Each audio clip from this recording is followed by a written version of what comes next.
I had been with Julian for 5 years. Everyone knew he adored me to the core. There was once a clueless shareholder at the company who got handsy with me while drunk. He was ruthlessly blacklisted by Julian. But now, in the middle of casual laughter and jokes, he treated me like a bargaining chip and handed me over to a rival. Because his true love had returned to the country. Chapter 1. President Coup.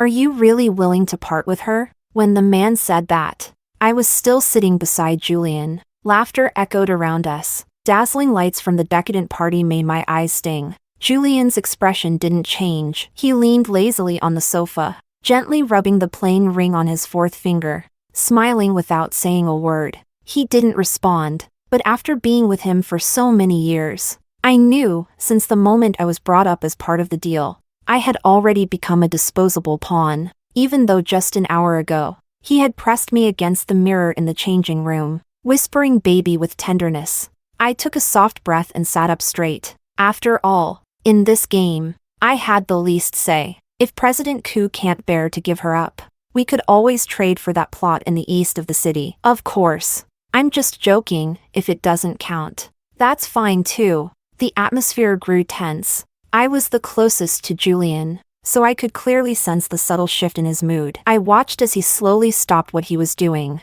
lowered his leg from his knee, and sat upright. I knew he was angry. I don't say things I don't mean, he said. The crowd fell silent. The playful teasing stopped as the tension around the table thickened. Glances were exchanged, though everyone secretly doubted it. No one believed Julian would actually give me away. Everyone knew I was the woman he doted on for 5 years. But only I knew I was never the woman in his heart. That place belonged to his goddess, the one who left the country 6 years ago. And now, she was coming back. To say he was giving me away as a gift was just dressing it up. In truth, he was sending a message. It was time for me to bow out gracefully. I couldn't help but curl my fingers tight. There were so many ways he could have let me go. Yet Julian chose the most blunt, humiliating one. Or maybe, in his heart, I had never been anything more than something disposable, no different from a stray cat or dog. At that thought, a bitter laugh escaped me. It wasn't loud,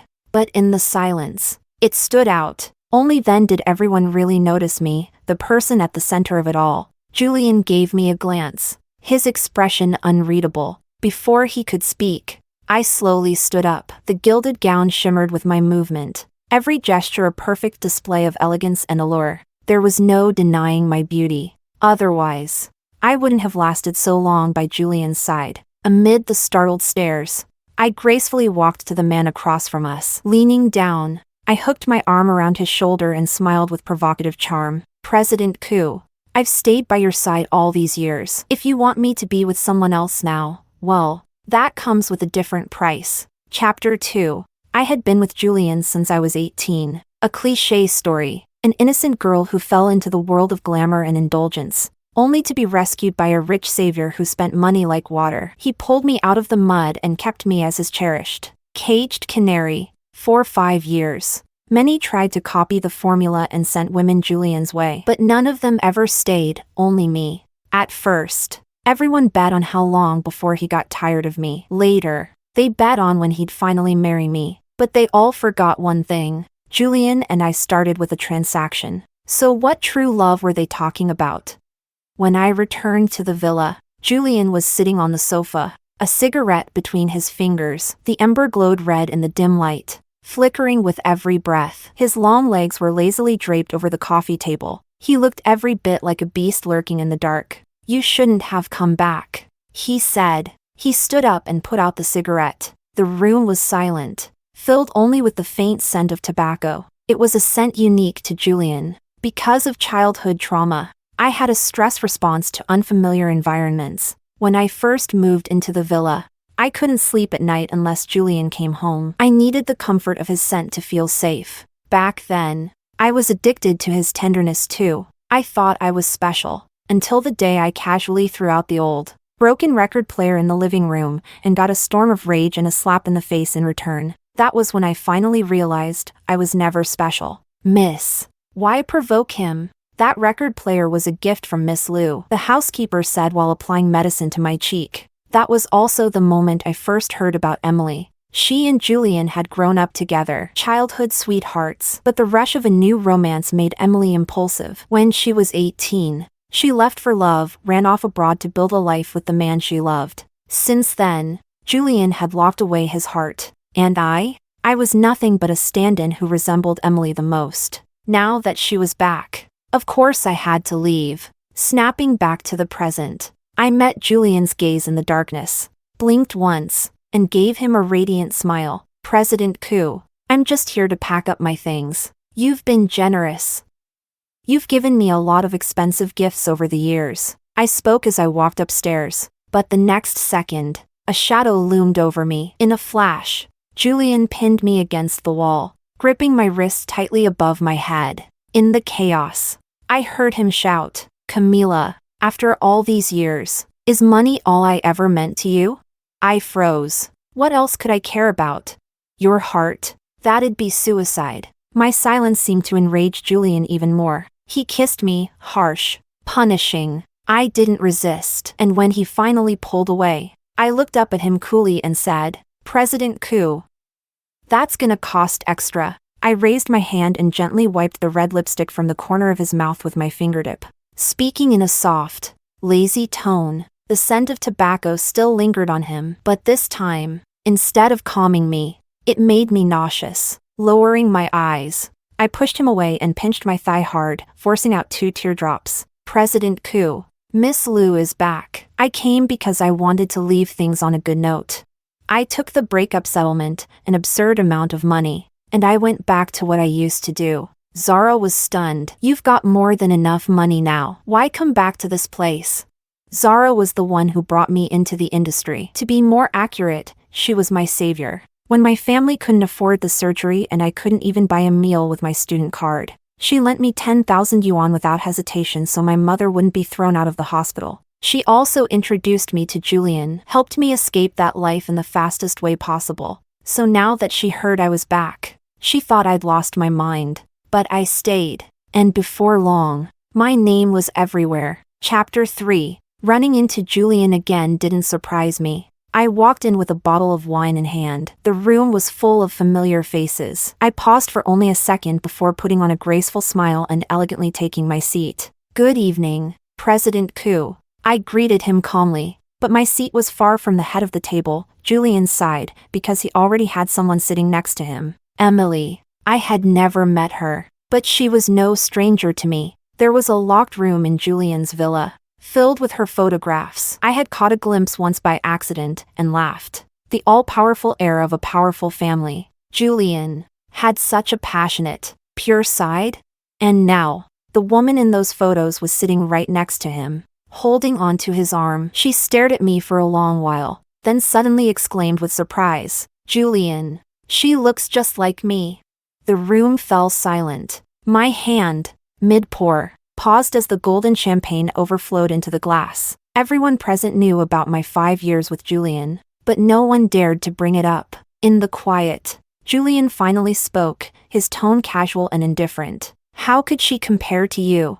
Clink. The sound of glass meeting the bottle. The champagne spilled slightly over the rim. Just for a moment. Then I smoothly steadied the bottle and poured the drinks with practiced grace. By the time I sat back down, my face was composed, calm. "I have a common face," I joked, brushing it off lightly. Someone picked up the thread, and after a few more rounds of drinks, the topic was buried. But Emily, whether intentional or not, kept making passive-aggressive comments directed at me. "You look pretty young. Been in this business long?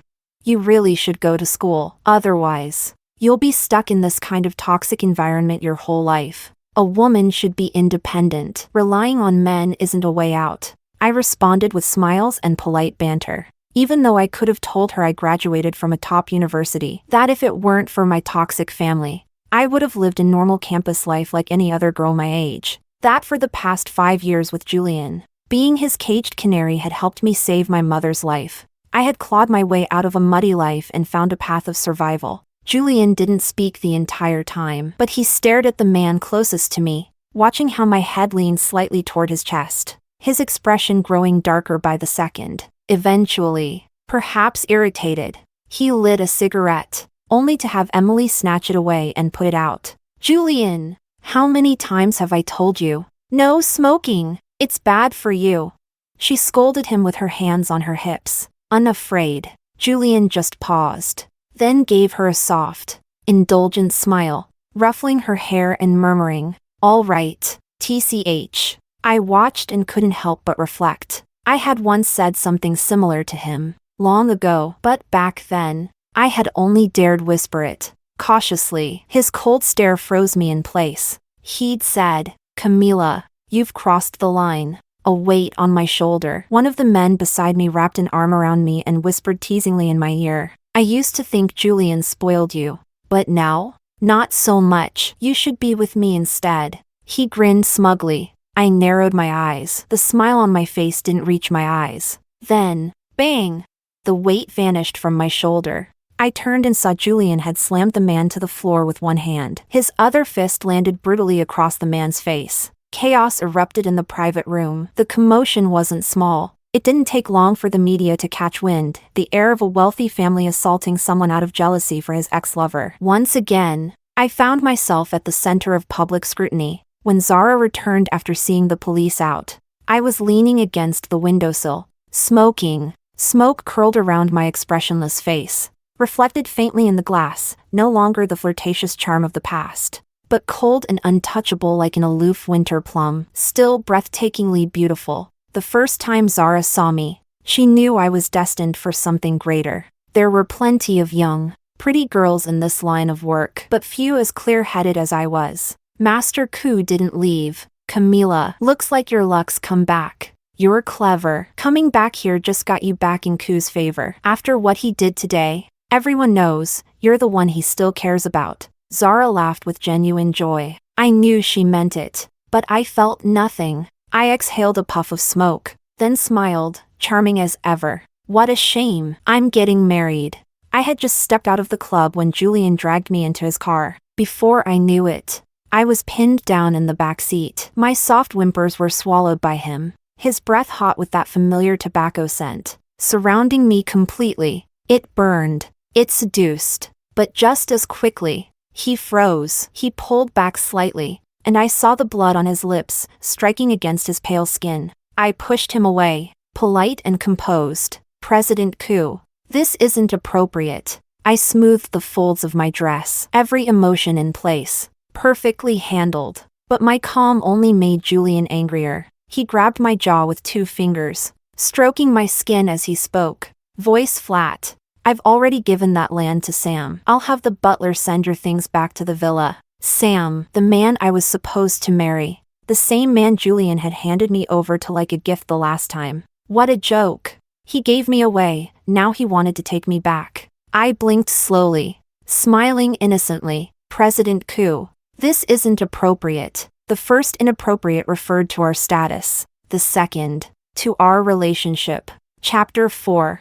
I didn't miss the scene from earlier, the chaos, the shouting, yet Julian still made sure to tell his men to get Emily out of there safely. Even in his rage, he never forgot his moon from the past. Men, they always want it all, never letting go of either side. Pathetic. I was Julian's canary once again, but this time, it was different. Before, I was the canary he openly showed off to the world. Now, I was more like a bitter, lonely woman guarding an empty home, waiting in silence, while the TV broadcasted his public displays of affection with Emily. At least he still paid generously. The maid tried to comfort me, worried I might be upset. "Miss Camila, you may not be able to compare with Miss Liu, but President Ku values old ties. He'll always make sure you have a place by his side." Even the help could see how much Emily meant to Julian. Yet Julian seemed to enjoy this 3-way circus without a care in the world. So naturally, when Emily and I finally crossed paths,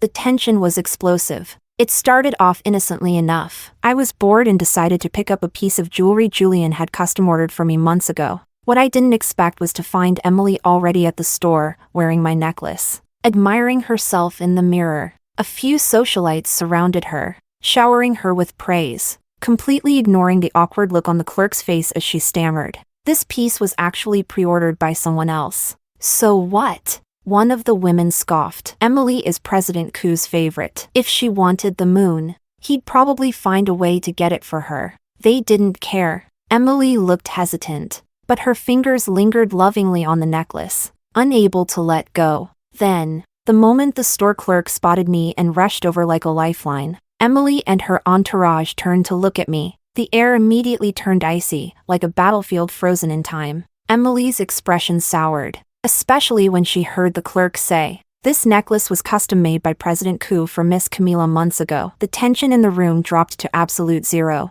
Then someone scoffed with a mocking laugh. "Wearing feathers doesn't make you a phoenix. She really thinks she's something." Laughter erupted. In their circle, I had always been a nobody. They never saw me as one of them. Even their insults were bold and shameless. Then Emily spoke softly, in that gentle, unbothered tone. "Why don't you go home? I'll ask Julian to buy you another one." So condescending, so righteous. I looked at her delicate, untainted face and suddenly felt that Julian must have been blind. All those years of obsession, for this? She didn't look at me again. The others returned to chatting about how to style the necklace, as if I were already dismissed with a single sentence. Because in their eyes, I was just Julian's little plaything. None of them noticed me step forward until it was too late. I reached out and yanked the necklace right off Emily's neck. "No can do. This necklace is mine." Julian arrived shortly after. Even the roar of his engine outside sounded dangerous. As expected, when he stormed in, he didn't even bother taking off his shoes. He shoved past the pleading maids and charged toward me on the sofa. "Who gave you the right to lay a hand on Emily?"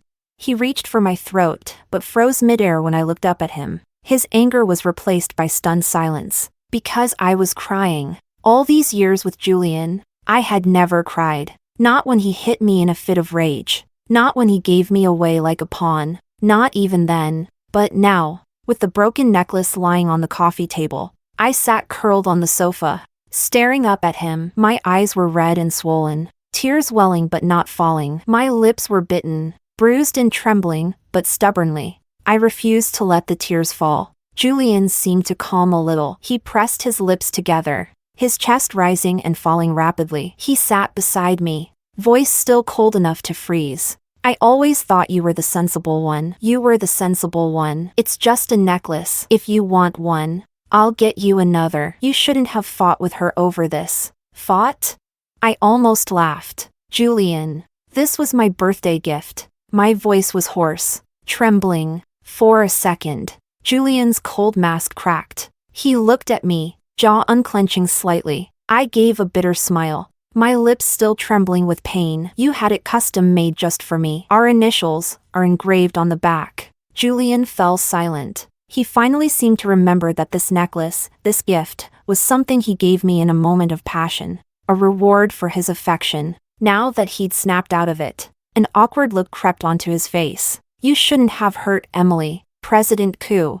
I wanted to end things peacefully," I said calmly. "It was you who brought me back." I stood up and shoved the broken necklace into Julian's hand. A single tear slid perfectly from the corner of my eye, and I smiled, a bitter, self-mocking smile. "Julian, is it that someone like me just isn't worthy of loving you?"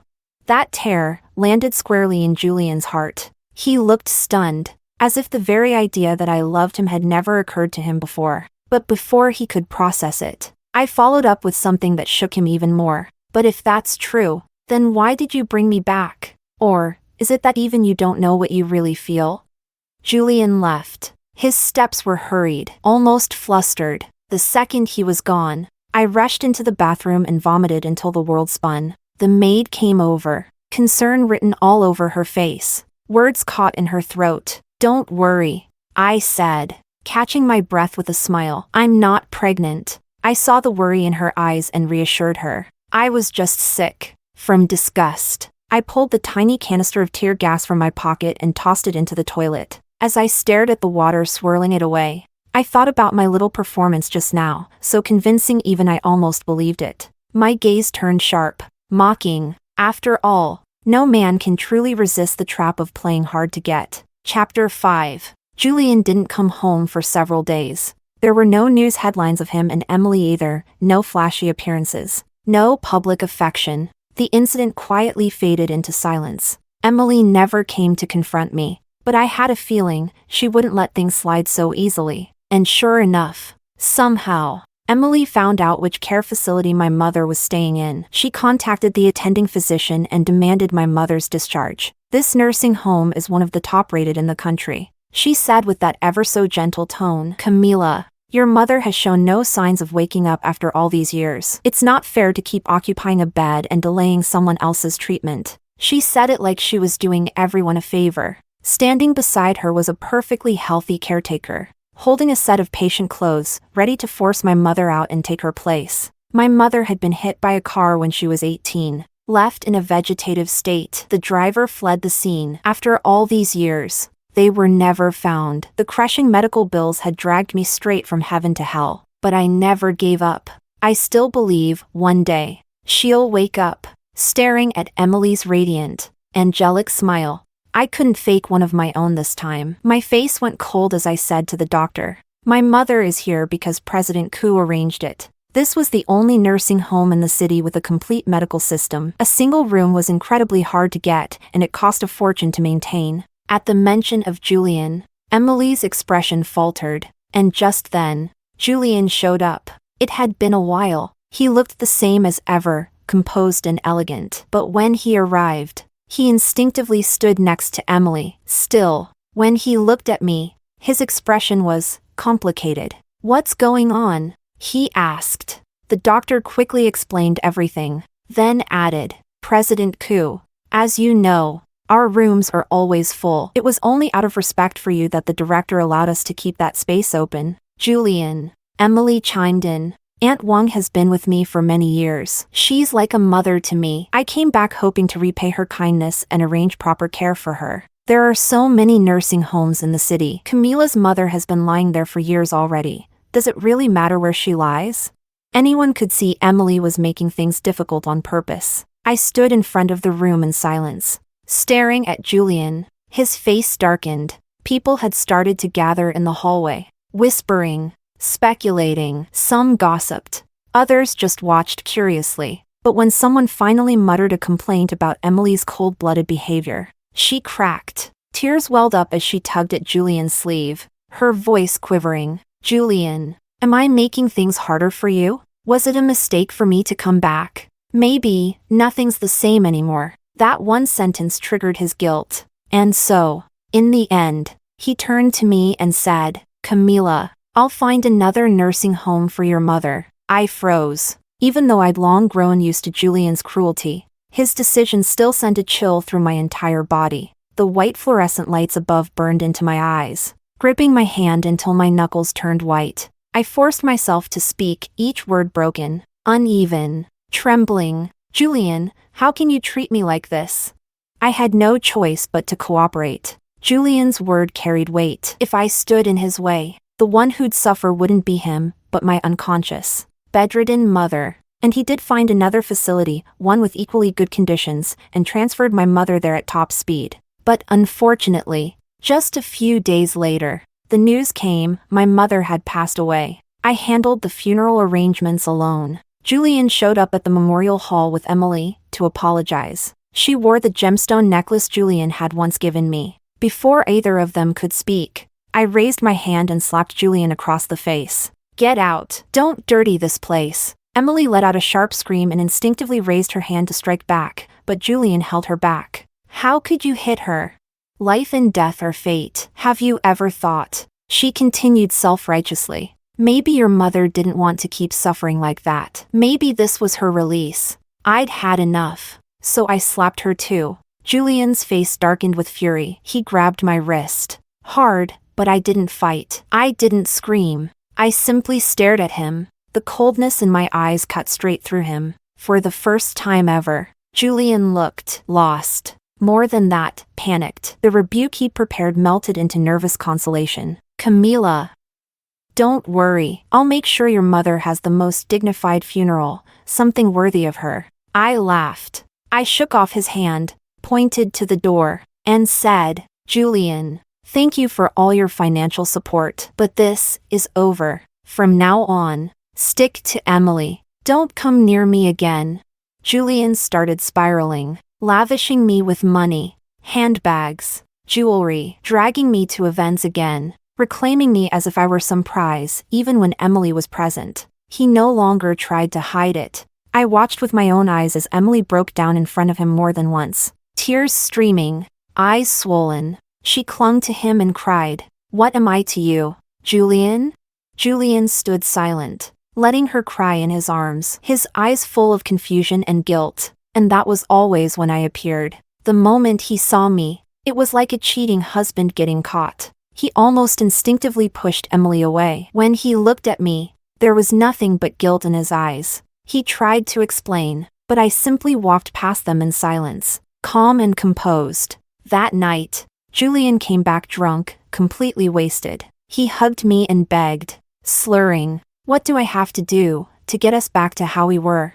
I handed him a glass of honey water, just like I used to, but when I finally spoke, it was to ask him what date would be convenient for me to move out. And then I saw Julian's eyes turn red. Chapter 6. You're very clever. Emily finally couldn't hold back and came to confront me. Gone was her usual soft, serene demeanor. When she looked at me, her eyes were filled with thinly veiled disgust. She sat down on the sofa with an air of superiority and got straight to the point. 5 million. Leave Julian. You know it too. Julian's only interested in you because you're a novelty. I'm the woman he could never have otherwise. Why do you think he handed you over to someone else the moment I came back? I said nothing, just stared at the check she held out. I didn't take it. Instead, I asked her one question. Do you love Julian? Emily froze. Then, I answered for her. You don't. You just see him as something that belongs to you. If you really loved him, you wouldn't have disappeared for 6 years with no word. You didn't come back because of Julian. You came back because I'm standing beside him now. Her face changed, furious, humiliated. She jumped up and raised her hand to slap me. So what? Julian was supposed to wait for me. So that's why you gave him a convenient excuse to run away for love all those years ago. You disappeared overseas, living it up like nothing mattered, treating Julian as your backup plan the whole time. You came back because you got caught doing drugs, throwing orgies, hospitalized after a miscarriage, had your uterus removed. It was a scandal. The Liu family forced you to come back, didn't they? I dodged her swing easily. Every word I spoke hit its mark. Emily Liu's face turned a sickly red. It was the look of someone whose deepest secrets had just been dragged into the light. She lunged again, hands clawing, trying to tear at my face. Shut up. How do you know all this? I swear, if you tell Julian, I won't let you off. She kept missing, and then she snapped completely. I'm telling you, even so, Julian still loves me. He'll marry me. You're just trash, meant to crawl back into the mud you came from. I stared at her wild, unraveling expression, and just as she lunged at me again, I raised a hand, slowly, and pointed behind her. Why don't you ask Julian yourself? Behind her stood Julian. God knows how long he'd been there. Chapter 7. Julian and Emily broke things off. What I told him may have been secret, but for someone like Julian, finding out the truth was child's play. And it was the truth. Emily screamed, cried, pleaded, said she was just young and stupid. But in Julian's mind, the goddess he once placed on a pedestal was now irrevocably broken. When Julian loves someone, he gives them the whole world. When he doesn't, he takes it all back. The Liu family had long relied on the Ku family's power to stay afloat. Without Julian, they quickly found themselves suffocating in the city's business circles. Emily begged, pleaded, waited for him at his door in the rain, but Julian never let her in. And me? I wore that custom-designed gemstone necklace, the one he made for me, and accompanied Julian to his grand 30th birthday gala. That night, in front of everyone, he proposed to me, and I said yes. Later, Zara praised me. You're smart. People move forward. Sure, President Ku was blind for a while, but now, he's fully devoted to you. Don't make life harder for yourself. I knew what she meant. She was talking about my mother, telling me to let it go. But unfortunately, some things are checkmates. There's no way out. Chapter 8. Our wedding was nothing short of grand. Julian spared no expense. The media swarmed the venue. Guests arrived in endless streams. The The dress I wore was identical to the one worn by the Princess of England, and the jewelry on me could have belonged in a museum. But as I walked down the aisle, I walked alone. During the vows, he held my hand, eyes soft with love, his voice full of solemn promise.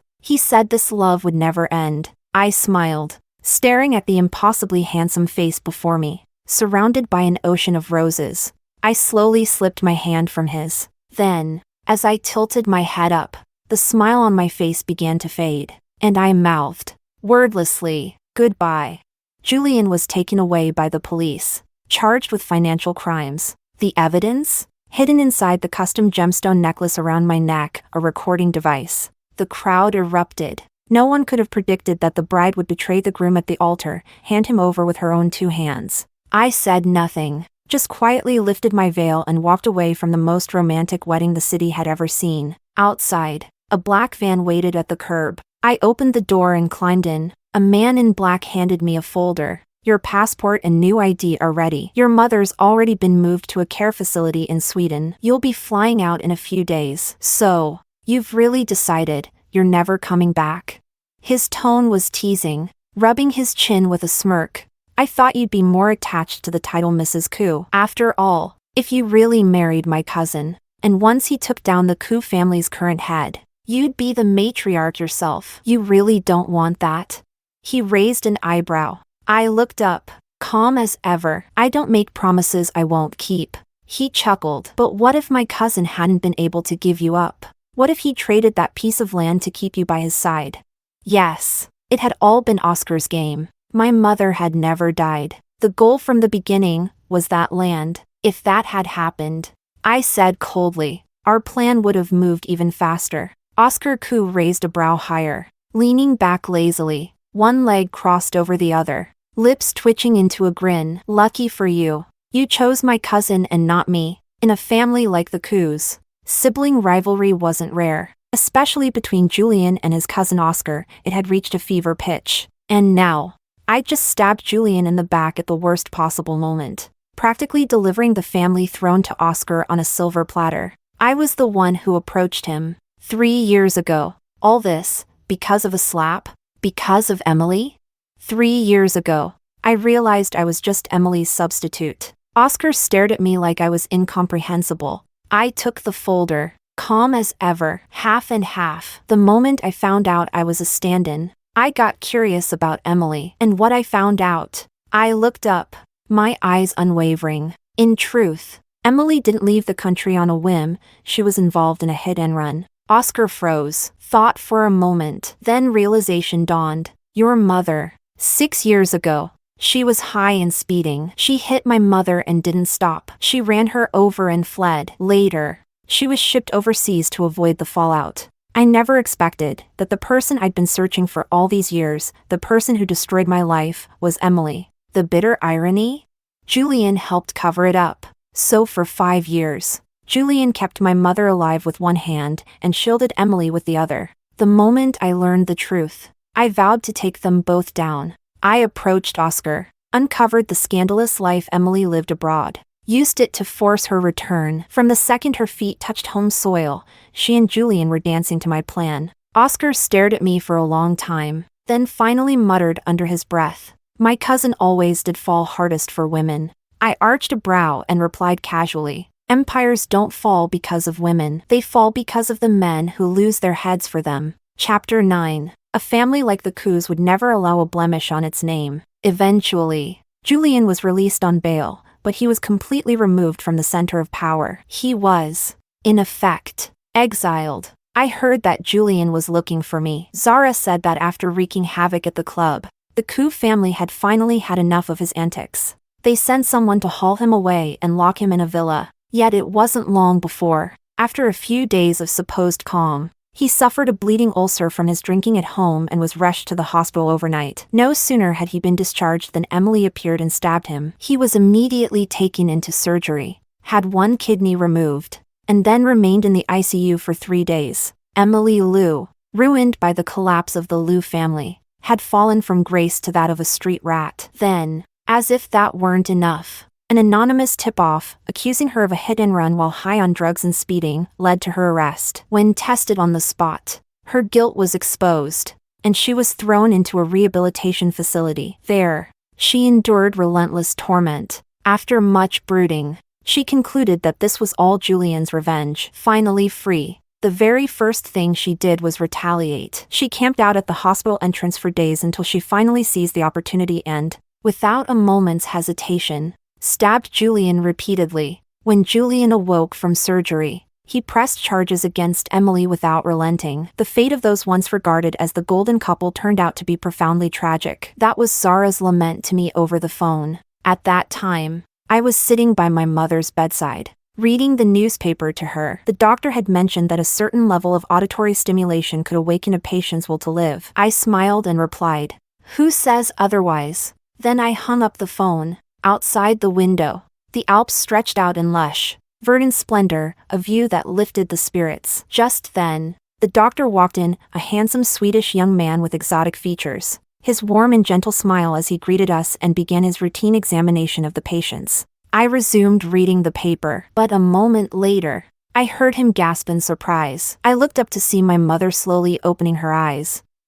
In that instant, my world was illuminated once again. Years later, I accompanied my mother back to our homeland to visit her grave. Over the years, I had always arranged for Zara to have someone tend the grave. But as my mother grew older and after her long travels abroad, she insisted on returning to see her roots. Everything in the country had changed dramatically. During that period, I went back to the club and met with Zara. She hadn't changed much, after all. She had purchased the club with the money I'd given her, and over the years, its success had ensured that I, as the unseen shareholder, received handsome dividends annually. Yet, she shared a piece of gossip with me. Emily had turned to the streets. After being detained for several years and then released, with the Liu family gone and with nowhere left to turn, she was forced into the sex trade. It's all about appearance. Zara sneered dismissively. They say all it takes is money. In this circle, while some actions may be forced, willingly sinking into depravity is something no one respects. I listened without much emotion. After exchanging a few more words, I left. Unexpectedly, at the door I encountered a familiar face, Julian. He had aged considerably, though still dressed in the latest high-end designer suits. The air of nobility he once exuded had vanished. Standing amid the crowd, he no longer looked glamorous. He looked at me, not with hatred, but with an unmistakable, almost desperate adoration. He approached and said, "I do not hate you. All these years, I've been waiting for you." Just two short sentences stirred emotions in me that I had long kept at bay. That surge of revulsion, so intense it made me instinctively step back, forced a wry smile as I replied, "Julian, I didn't come back to this country so you could wait for me." I saw the pain in his eyes. He wanted to reach out and touch me, but then hesitated and withdrew his hand. At that moment, a tall figure appeared beside me and draped an arm around me. In halting, accented speech he said, "Cammy, I'm here to pick you up. Your mom, wait for you to go drink." Who is he? The once handsome Swedish doctor is now my husband. Listening to his awkward words, I couldn't help but laugh. "It's eat a meal, not drink," I corrected. Glancing sideways, I caught sight of Julian's pale, almost translucent face as he stood there, brushing past him with the cool indifference of a gentle breeze. I said softly, "I don't know him, he's probably just waiting for someone." Some people are destined to wait their entire lives, and destined never to find anyone.